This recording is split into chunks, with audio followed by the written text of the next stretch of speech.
because as time goes on, have you found that people who either didn't listen to it or those who dismissed that album or the one that followed up, Virtual 11, have actually gone back and revisited and come away with an improved opinion and a sort of, oh, actually, I like this. Well, I think that's one of the tiny advantages that I got out of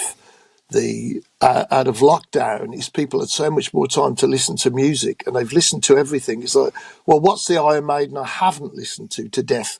Okay, I'll give the X Factor another chance. So people did listen to it again, and also it's so long ago. There's a whole new generation of people, of fans that go without any prejudice at all. Go, oh, what's that old singer like then? And they listen from a completely different perspective. And also there's a small amount of people that I meet regularly that go, you're my first Iron Maiden singer. X Factor's my first album. You'll always have a cherished place in their heart because of that. And we do forget, or some people do forget, that there was a changing musical landscape. I mean, I know you mentioned grunge at the time, but if you look back at some of the huge acts from the 80s, I mean, Whitesnake had virtually turned it in. Def Leppard were playing theatres, 1,500-seat theatres. They'd had that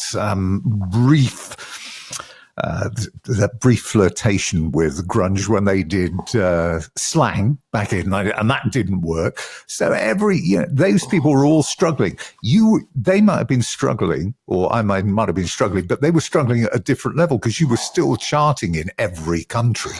And the albums were still actually selling. So it wasn't the unmitigated disaster that people like to. Well, it's because it's all because of fans. All because of fans and standing your ground. And as much as grunge came out, it was never going to affect Iron Maiden. It doesn't matter what the musical landscape is, you're Iron Maiden, and that's it. And that's